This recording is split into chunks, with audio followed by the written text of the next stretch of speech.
Assalamualaikum, Sampurasun, Om Swastiastu, salam sejahtera untuk kita semua. Ketemu lagi di channel Jiwa Tua 2. Nah teman-teman, video kemarin itu menceritakan peperangan antara Mataram melawan Pajang atau melawan Sultan Hadiwijaya alias Joko Tingkir melawan anak angkatnya sendiri, Danang Sutawijaya alias Panembahan Senopati. Kemarin itu di video kemarin adalah garis besarnya. Nah ini di video ini saya mau menceritakan suatu cerita mengenai pertempuran itu. Sebenarnya ini nih dari gambaran seorang penulis, Bapak S.H. Mintarja, di bukunya Api di Bukit Menoreh. Beliau berusaha menggambarkan peperangan pada saat itu. Jadi apakah ini ceritanya real atau tidak, ya ada yang benar-benar real, ada yang karya imajiner beliau. Jadi sebelumnya peperangan ini pun bukan Panembahan Senopati melawan Sultan Hadiwijaya alias Joko Tingkir, tapi peperangan ini terjadi untuk membersihkan orang-orang yang ada di sekitar Sultan Hadiwijaya atau Sultan Pajang alias Joko Tingkir itu yang ingin menguasai Pajang.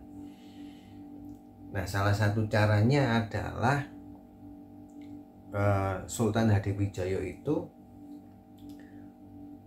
mengizinkan, merestui peperangan melawan Mataram, yang notabene Danang Sutawijaya alias Panembahan Senopati itu sudah diangkat anak oleh Sultan Pajang sendiri karena jasa-jasa dari Danang Sutawijaya atau Panembahan Senopati dalam melawan Arya Penangsang.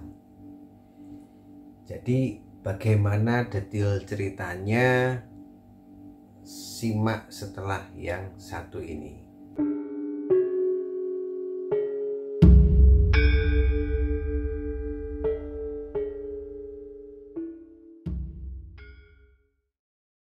Nah teman-teman, tadi di pembukaan saya sudah sampaikan saya akan membacakan suatu cerita imajiner mengenai peperangan Pajang melawan Mataram di Kali Opak. Kali Opak itu kalau di Jogja adalah di dekat Prambanan, itu perbatasan. Mungkin waktu itu sungainya atau kalinya itu sangat lebar. Nah, tidak berlama-lama akan saya bacakan ceritanya sebagai berikut. Pertempuran Kali Opak. Pada masa itu ada beberapa pihak Pajang yang ingin mengambil alih kekuasaan Pajang setelah Hadiwijaya alias Joko Tingkir. Upaya menyingkirkan dan menghabisi para ambisius yang ingin mengambil alih kekuasaan Pajang ialah dengan menuruti hasutan mereka untuk menyerang Sutawijaya yang sedang mendirikan Mataram. Pangeran Benowo yang tidak mau mengurus negara tapi tidak rela tahta jatuh ke tangan pihak ambisius, meskipun mendampingi ayah andanya Sultan Pajang, tapi berpihak ke Sutawijaya alias Panembahan Senopati. Ia pun diperintah membocorkan strategi penyerangan Pajang ke Mataram. Sebagai daerah baru, Mataram belum punya laskar yang kuat dan senopati yang cukup untuk mengimbangi Pajang. Pihak ambisius dengan berbagai alasan yang susah ditolak Sultan membentuk pasukan khusus tangguh dan sakti yang memang akan dikerahkan bila Pajang harus dikudeta. Sutawijaya sejak lama tanggap terhadap adanya pasukan khusus yang dibentuk para ambisius. Ia pun merekrut para pengawal Kademangan dan Perdikan di sekitar Mataram yang berkawan dan bersimpati padanya dan melatih mereka untuk mengimbanginya. Dan juga para pendekar-pendekar sekitar Mataram. Tapi dari sisi jumlah dan kualitas, Mataram masih belum apa-apa dibanding Pajang. Karena itu informasi Benowo sangat penting artinya untuk menjadi acuan pertahanan. Berdasar info Benowo, maka medan pertahanan Mataram adalah tepi barat Kali Opak. Ia pun tahu siapa yang akan dilawannya pada benturan yang pertama, sehingga ia bisa mempersiapkan senopati dan gugus pasukan yang seimbang. Dan ia akan memanfaatkan Kali Opak sebagai elemen perang yang menguntungkan posisi pertahanannya. Sepeninggal Ki Ageng Pemanahan, ayahnya Danang Sutawijaya, Ki Juru Mertani adalah penasehat utamanya. Maka pada hari yang ditentukan, pasukan Pajang dipimpin langsung Sultan Hadiwijaya meniup sangkakala berangkat menginvasi Mataram atas hasutan kaum ambisius bahwa Sultan yang sedang sakit berkenan memimpin langsung penyerangan adalah di luar perhitungan mereka. Para senopati berada di atas punggung kuda yang gagah perkasa, sementara Sultan Pajang alias Joko Tingkir menggunakan kendaraan resmi kebesarannya, gajah dalam hiasan pakaian tempur kerajaan. Gegap gempita dengan umbul-umbul dan rontek-rontek kebesaran, juga panji pasukan, mereka berderap menuju garis pertahanan Mataram di tepi barat Kali Opak. Pada hari di mana pasukan Pajang mendekati Kali Opak, Telik Sandi Mataram telah melapor kepada Sutawijaya yang segera mengundang Ki Juru Mertani dan para pimpinan senopati Mataram dan para sakti pembina pasukan khusus.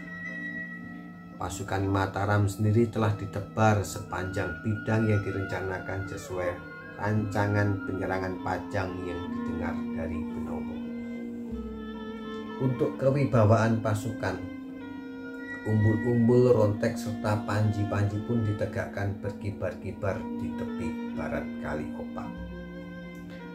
Begitu memasuki medan lepas tengah hari, pasukan Pajang memasang gelar perang sebagaimana telah diberitahukan oleh Benowo, yaitu Sapit Urang. Sultan Hadiwijaya sebagai panglima perang berada di induk pasukan, sedangkan dua senopati pengapitnya adalah Pangeran Benowo anaknya dan Tumenggung Wirabumi menantunya. Di belakangnya para adipati dan para tumenggung dan senopati kepercayaannya dan yang setia kepadanya. Mereka yang ditengarai memimpin perubahan, Tumenggung Prabadaru yang konon bisa merubah diri menjadi 3 orang sakti, dan Panji Kartapati yang pukulan jarak jauhnya bagaikan geledek yang meruntuhkan tebing, diperintahkannya memimpin Sapit kiri dan kanan, yang diposisikan jauh dari induk pasukannya, membawa pasukan khusus yang mereka bina sendiri. Sutawijaya tegang berdiri di tepi barat Kali Opak didampingi Ki Juru Martani dan para senopati penasehatnya pada posisi induk pasukan gelar Garuda Ngelayang. Pasukan mereka telah berdiri pada posisi masing-masing di gelar perang yang cocok untuk kedudukan di ketinggian tebing Kali Opak. Pada sayap kiri dan kanan telah dipersiapkan senopati dan gugus pasukan yang dinilai mampu mengimbangi Sapit pasukan Pajang. Berdebar melihat betapa besar dan perkasanya pasukan Pajang dipimpin Sultan Hadiwijaya menunggang gajah di bawah umbul-umbul dan panji kebesarannya bergerak mendekati. Mereka menghunus panah dan tombak-tombak yang seakan siap mereka bidikan. Di belakang barisan yang berbanjar di tepi barat opak itu, para penghubung berkuda bergerak mengkoordinasikan komando dari induk pasukan. Di hulu kali opak, di tempat-tempat bendungan, anggota pasukan pendukung dibantu oleh beberapa relawan siap menjebol tangkis bangunan sebelah tenggara panah Sendaren dibidikan sambung menyambung oleh para penghubung yang ditempatkan menurut jarak tertentu. Tapi hari itu pasukan Pajang tidak langsung menyerang. Panglima tertinggi Hadiwijoyo memutuskan untuk mengistirahatkan pasukan, memasang tenda-tenda pesanggeran dan barak-barak mereka, dan tentu saja dapur-dapur logistik mereka. Para ambisius Pajang yang ingin mendirikan pemerintahan baru di Kedua Sapit sangat kecewa. Dalam perhitungan mereka, serangan tetap bisa dilakukan sementara pesanggerahan didirikan. Mereka ingin melihat Sutowijoyo segera tumbang bersama Mataram. Mereka menyesali sikap Sultan yang lamban. Melihat bala tentara Pajang mendirikan pesanggerahan, ketegangan di tepi barat kali opak mereda. Pasukan Mataram mengendurkan gendewa mereka, memasukkan kembali anak-anak panah dan ujung-ujung tombak ke selongsongnya, dengan tertib kembali ke barat masing-masing. Sutowijoyo memahami bahwa ayah andanya sengaja memberinya waktu untuk memantapkan persiapan Mataram, terutama menghadapi Sapit pasukan Pajang. Ia sebagaimana rencana menempatkan Juru Mertani untuk menghadapi Hadiwijoyo di induk pasukan. Sementara ia sendiri akan berada di salah satu sayap Mataram yang menjadi kekuatan penumpasan Sapit Pajang dalam perang itu. Di kedua sayap, di samping ia menempatkan senopati-senopati pinunjul dan gugus pasukan yang sepadan, ia telah dibantu pula oleh para sakti sahabat-sahabatnya yang selama ini membantunya dalam menegakkan Mataram yang penuh tantangan dan gangguan. Malam pertama, di garis perang berlangsung ketegangan. Para pengawas di kedua tepi menjaga kemungkinan pasukan Sandilawan menyeberangi opak untuk menilai secara akurat kekuatan lawan dan titik-titik lemah yang ada. Tidak hanya para perwira sandi, tapi para sakti yang memimpin pasukan pun merasa perlu melakukan perondaan sekaligus penyusupan. Di tempat yang dijanjikan di tepi barat kali opak, dua bayangan yang mampu bergerak tiada kasat mata dan tiada menimbulkan suara bertemu dalam gelap. Pangeran Benowo menemui kakanda angkatnya, Danang Sutowijoyo. Di malam pertama yang menegangkan di medan kali opak, pasukan Pajang telah memanfaatkan untuk istirahat setelah perjalanan yang panjang. Pagi harinya gelar Sapit Urang dari pasukan Pajang dan Garuda Melayang dari pasukan Mataram segera disiapkan. Para senopati dan pimpinan kelompok pasukan segera menuju posisi masing-masing yang tidak jauh dari barak-barak maupun pesanggerahan pimpinan masing-masing. Perwira logistik mengatur agar semuanya siap pada waktunya dan pada tempatnya. Dukungan persenjataan, makanan dan minuman, dan juga obat-obatan beserta para tabibnya. Perwira dan kelompok pasukan penghubung dan Sandi Yuda bergerak menyalurkan perintah dari pimpinan tertinggi ke pimpinan di bawahnya, melaporkan pergerakan pasukan dan kondisi pasukan lawan. Dan ketika matahari telah cukup tingginya, sangkakala berbunyi di pihak Pajang sebagai aba-aba menyerang. Genderang perang pun menyambut bertalu-talu dalam irama yang mengisyaratkan aba-aba gerak serang tertentu. Kedua Sapit pasukan Pajang segera bersorak maju merangsek menuju lembah dan siap menyeberangi kali opak. Meskipun Sultan Hadiwijoyo telah berada di punggung gajah diapit oleh Pangeran Benowo dan Tumenggung Wirabumi di atas kuda, induk pasukan masih tetap pada posisinya. Di tepi barat, pasukan Mataram menyambut dengan raungan panah Sendaren yang melesat ke angkasa. Sangkakala dan tambur pun menjawab aba-aba pajang. Tetapi lain dari lawannya, terdengarlah dengung melengking suara bende keramat Kyai Becak. Moral Mataram melambung mendengar suara bende yang dipercaya membawa kemenangan bagi pihak yang membunyikannya. Ketika raungan Sendaren sampai ke hulu Kali Opak, maka bendungan-bendungan dan tangkis-tangkis dijebol sesuai rencana. Air waduknya tumpah bagaikan bah ke hilir opak. Kedua sapit pasukan Pajang sesuai rencana berlindungan tameng berlari ke arah lembah opak, menyeberangi kali lalu memanjat tebing di seberangnya. Dihujani sambutan hujan panah dan lemparan tombak dan lembing pasukan sayap Mataram. Pasukan panah Pajang membalas untuk mengurang tekanan pada ujung tombak pasukan yang sedang menyeberang Kali Opak. Mendengar bende Kyai Becak bernengu, moral pasukan Pajang pun terganggu. Hawa kekalahan mempengaruhi semangat serang mereka. Tidak hanya bagi pasukan di sapit yang bergerak, tapi juga di induk pasukan. Tidak kurang Sultan Pajang pun bertanya pada Pangeran Benowo yang dibenarkannya, Kyai Becak.